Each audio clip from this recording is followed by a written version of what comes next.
கொண்டிருக்கும் எங்களுக்கு பிரியமானவர்களே, இந்த விடுமுறை நாளில் உங்களை சந்திப்பதில் மிக்க மகிழ்ச்சி அடைகிறோம். இந்த நாளிலே உங்களுக்கு ஒரு நல்ல வார்த்தையை சொல்லிவிட்டு போகலாம் என்று வந்திருக்கிறோம். இன்றைக்கு செய்தித்தாளை வாசிக்கும் பொழுதும், இன்றைக்கு இருக்கிற மீடியா மற்றும் தொலைக்காட்சிகள், இவைகளால் கேட்கிற செய்திகள், இன்டர்நெட், பலவிதமான மீடியாக்களிலே நாம் பார்க்கிற செய்திகள் எல்லாம் நமக்கு பயத்தையும் திகலையும் உண்டு பண்ணுகிறதை நாம் பார்க்கிறோம். ஆனால் நாங்கள் உங்களுக்கு ஒரு நல்ல செய்தியை கொண்டு வந்திருக்கிறோம். அந்த நல்ல செய்தி எங்கே இருக்கிறது என்று நீங்கள் கேட்கலாம். என்னுடைய கருத்திருக்கிற பரிசுத்த வேதத்திலிருந்து இந்த நல்ல ஒரு செய்தியை நான் வாசிக்க விரும்புகிறேன். அப்படி என்றால் பரிசுத்த வேதாகமம் நல்ல செய்தியா என்று நீங்கள் சந்தேகம் வரலாம். ஆம் பிரியமானே, இந்த உலகம் தோன்றின பின்பு, தேவன் மனிதனை உண்டாக்கின பின்பு, மனிதனுடைய வீழ்ச்சியாலே உலகத்திலே பாவமும் மரணமும் பிரவேசிக்கிறதை நாம் பார்க்கிறோம். இந்த மனுக்குலத்தை ரட்சிக்கும்படியாக வந்த கர்த்தராகிய இயேசு கிறிஸ்துவானவர் ஒவ்வொரு மனிதனுடைய வாழ்க்கையிலே ஒளி வீசும் தீபமாக, ஒளிமயமான எதிர்காலத்தை தரத்தக்கதாக, ஒவ்வொரு மனிதனுக்கும் சமாதானத்தையும் சந்தோஷத்தையும் தரும்படியாக, நித்திய ஜீவன், சாவ வரம், எவர்லாஸ்டிங் அண்ட் எட்டர்னல் லைஃப் தரும்படியாக அவர் இந்த உலகத்துக்கு வந்த தேவன். அவருடைய வார்த்தைகள் அடங்கிய இந்த வேத புஸ்தகம், அவர் சொல்ல ஆவியானவராலே ஏவப்பட்டவர்களாக தேவனுடைய தீர்க்கதரிசிகள் எழுதின ஒரு வார்த்தைகள். இந்த வேதாகமம் இந்த உலகத்திலே முதலாவது மனிதன் காகிதத்தை கண்டுபிடித்தான். பைப்ராஸ் என்று சொல்லப்படுகிற நாணலை கொண்டு காகிதத்தை கண்டுபிடித்தான். காகிதத்தை கண்டுபிடித்த பின்பு அச்சு இயந்திரத்தை கண்டுபிடித்தான். அச்சு இயந்திரத்தை கண்டுபிடித்த பின்பு எதை அச்சிட்டான் என்று பார்க்கும் பொழுது வேத புஸ்தகம் தான். உலகத்திலே எந்த மூலை முடுக்குகள் நீங்கள் போனாலும், which is the first book printed in this world அப்படி நீங்க கேட்டீங்கன்னு சொன்னா, the Bible அப்படின்னு சொல்லிட்டு who's who என்ற ஜெனரல் நாலேஜ் புத்தகத்தை நீங்க வாங்கி படிங்க. உலகத்திலே முதலில் அச்சடிக்கப்பட்டது பரிசுத்த வேதாகமம். இன்றைக்கு உலகத்திலே 3600 மணிகள் இன்றைக்கு பேசிக் கொண்டிருக்கிறார்கள். இந்த வேத புஸ்தகம் 3000 மணிகளுக்கு மேலாக அவருடைய தாய்மொழியிலே அச்சடிக்கப்பட்டிருக்கிறது. There are so many languages in this world. There are 3600 languages. But this Bible, it has been printed 3000 more languages. எதற்காக பார்த்தா எல்லா மனிதர்களும் தேவனுடைய அன்பை அறிந்து கொண்டு நித்தியமான வாழ்வை அவர்கள் பெற வேண்டும் என்றுதான் இந்த வேத புஸ்தகம் நமக்கு கொடுக்கப்பட்டிருக்கிறது. இதிலிருந்து ஒரு வார்த்தை நான் வாசிக்க விரும்புகிறேன். யோபின் புஸ்தகம் 35ஆம் அதிகாரத்திலே இன்னொரு வார்த்தை, 6வது வசனத்தை நான் படிக்கிறேன், கவனிங்க. நீர் பாவம் செய்தால் அதனாலே அவருக்கு என்ன நஷ்டம்? உம்முடைய மீறுதல்கள் மிகுதியானாலும் அதனாலே அவருக்கு என்ன சேதம்? நீர் நீதிமானா இருந்தால் அதனாலே அவருக்கு என்ன கிடைக்கும்? அல்லது அவர் உம்முடைய கையில் என்ன லாபத்தை பெறுவார்? உம்முடைய பாவத்தினாலே உம்மை பண்ற மனுஷனுக்கு நஷ்டமும், உம்முடைய நீதியினால் மனுபுத்திரனுக்கு லாபமும் உண்டாகும். இந்த உலகத்திலே மனிதன் நஷ்டத்தோடு வாழ தேவன் விரும்பவில்லை. லாபத்தோடு வாழ வேண்டும். அது வியாபாரமா இருந்தாலும், படிப்பா இருந்தாலும், அது நம்முடைய வாழ்க்கையில நாம் சம்பாதிக்கிற காரியமா இருந்தாலும், எல்லாவற்றிலும் நமக்கு கெயின் வேணும். we want to gain, லாபம் வேணும்னு பார்க்கிறோம். ஆனால் மனிதன் நாளுக்கு நாள் நஷ்டம் அடைந்து கொண்டே போகிறான். எதற்காக மனிதனுடைய வாழ்க்கையில லாஸ், நஷ்டம் வருகிறது என்று சொன்னால், அது பாவத்தினாலே வந்து விளைவுதான். தேவன் மனிதனை செம்மையானவராக உண்டாக்கினார். அவனோ அநேக உபாய தந்திரங்களை தேடிக்கொண்டான்.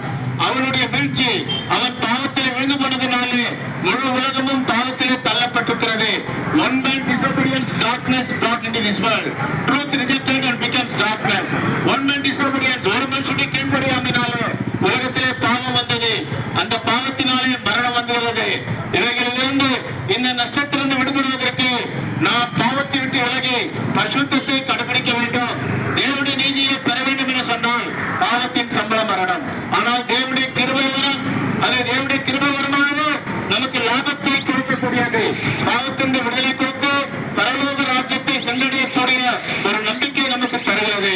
ஆகவேதான் உன்னை என்னையும் நட்சத்திரம் விடுவிக்க பெரிய லாபத்தை நமக்கு தந்து பரலோக வாசிகளாக அந்த குடியிருப்பை பெற, குடியுரிமை பெற்ற நாட்டிலே வாழ்ந்து கொண்டிருக்கிற நாம் இனி வரும் நாட்களிலே பரலோகத்தில் இயேசு கிறிஸ்து வரப்போவதினாலே பரலோக குடியுரிமை பெறும்படியாக அந்த லாபத்தை பெறத்தக்கதாக இந்த வேதவசனம் நம்மை எச்சரிக்கிறது. நம்முடைய குடியிருப்பு பரலோகத்தில் இருக்கிறது. நம்முடைய ரட்சகராக இயேசு கிறிஸ்து வர நாம் எதிர்பார்த்துக் கொண்டிருக்கிறோம். அவர் citizenship which is in heaven. The Lord Jesus is going to come. He will come very quickly. என்று வேதத்தில் படிக்கிறோம். ஆகவே பிரியமானே, ஆக இந்த லாபத்தை நாம் எப்படி பெற முடியும்? இயேசு கிறிஸ்து மனிதனாக வெளிப்பட்டார், அற்புதங்களை அடையாளங்கள் செய்தார். தேவபக்திக்குரிய ரகசியமானது யாவரும் ஒப்புக்கொள்கிறபடியே மகா மேன்மை உள்ளது. கர்த்தராகிய இயேசு கிறிஸ்து மாம்சத்திலே வெளிப்பட்டார். God manifested in the flesh. தேவாதி தேவன், ஒரே தேவன் உனக்காக எனக்காக பரலோகத்தை விட்டு இறங்கி வருகிறார். மனிதனாக வெளிப்பட்டார், உனக்காக எனக்காக மரித்தார். அவர் அடக்கமிடப்பட்ட 3ஆம் நாள் உயிர்த்தெழுந்தார். அவர் நமக்காக சிலுவையிலே மரித்து நமக்கு நீதியை கொடுப்பதற்கு முன்பதாக, பரிசுத்தத்தை கொடுக்க முன்பதாக, இந்த உலகத்திலே வியாதினாலே பலவிதமான பிரச்சனைகளிலே நஷ்டமடைந்து கொண்டிருக்கிற மக்களை அவர் விடுதலையாக்கினார். குருடருக்கு நஷ்டம், கண்கள் இல்லை, அவனுக்கு பார்வை கொடுத்தார். முடவனுக்கு கால்கள் இல்லாத நஷ்டம், நொண்டிக் கொண்டிருந்த அவனுக்கு கால்களை கொடுத்தார். செவிடர்கள் கேட்கும்படி செய்தார், ஊழியர்கள் பேசும்படி செய்தார். மரித்தவனை உயிரோடு எழுப்பினார், பிசாசு பிடித்தவர்களை விடுதலையாக்கினார். மரணம் அடைந்தவர்களையும் மரித்தவர்கள் எழுப்புகிற தேவன். எவ்வளவு அற்புதமான தேவன் பாருங்கள். அவர்கள் கர்த்தராகிய இயேசு கிறிஸ்து வந்த நோக்கம் என்ன தெரியுமா? பாவத்தினால் வந்த நஷ்டத்தை ஈடு செய்யும்படியாக, பாவிகளாக இருந்த நமக்காக. This is faithful saying and worthy of honor separation that the Lord Jesus Christ came into this world to save sinners. பாவிகளை ரட்சிக்க கிறிஸ்து இந்த உலகத்தில் வந்தார் என்ற வார்த்தை உண்மையும் எல்லா அங்கீகரிப்புக்கும் பாத்திரமாக இருக்கிறது. கர்த்தராகிய இயேசு கிறிஸ்து உங்களுடைய பாவலுக்காக கல்வாரி சிலுவையிலே மரித்தார். தன்னுடைய வெளியேறப்பட்ட ரத்தத்தை சிந்தினார். இயேசு கிறிஸ்து ரத்தம் சகல பாவங்களை நீக்கி நம்மை சுத்திகரிக்கும். வேத வாக்கின்படி கர்த்தராகிய இயேசு கிறிஸ்து நம்மளுடைய பாவலுக்காக மரித்து அடக்கமிடப்பட்டு வேத வாக்கின்படி 3ஆம் நாளில் உயிர்த்தெழுந்தார். அவர் பரமேறி சென்றிருக்கிறார். இப்போது அவர் வரப்போகிறார். அந்த உலகத்தில் நீ ஏன் இன்னும் நஷ்டமடைய வேண்டும்? எதற்காக நஷ்டத்தோடு வாழ்ந்து கொண்டிருக்கிறாய்? ஆனால் இன்றைக்கு இயேசு கிறிஸ்து வாழ்க்கையில் பாவத்தை விட்டு நீக்கி பரிசுத்தை தருகிற தேவன், பரலோகத்தை தருகிற தேவன், நித்திய சமாதானத்தை சந்தோஷத்தை தருகிற தேவன். அதே போல வாழ்க்கையிலே இந்த சந்தோஷமும் சமாதானம் இல்லாமல் தங்கள் வாழ்க்கையை நஷ்டப்படுத்திக் கொண்டிருக்கிறார்கள். சகோதரி சகோதரியே, உடைய வாழ்க்கையிலே ஒரு வடிவமயமான எதிர்காலம் உண்டு, ஒரு நித்திய நம்பிக்கை உண்டு. பரலோகம் உனக்கு காத்திருக்கிறது. பரலோகத்தின் வாசல் திறந்திருக்கிறது. பரலோகத்தின் குடியுரிமை பெற தேவனோடு அழைக்கிறார். Except we converted and become a celestial children, we shall not see the kingdom of God. நீங்கள் மறுபடியும் பிறவாவிட்டால், தேவனுடைய வார்த்தை விசுவாசித்து கர்த்தராகிய இயேசு கிறிஸ்துவை ஏற்றுக்கொள்ளாவிட்டால் பரலோகத்தில் இடமில்லை என்று பரிசுத்த வேதாகமம் சொல்லுகிறது. ஆக இந்த கர்த்தராகிய இயேசு கிறிஸ்துவை நான் எப்படி ஏற்றுக்கொள்வது?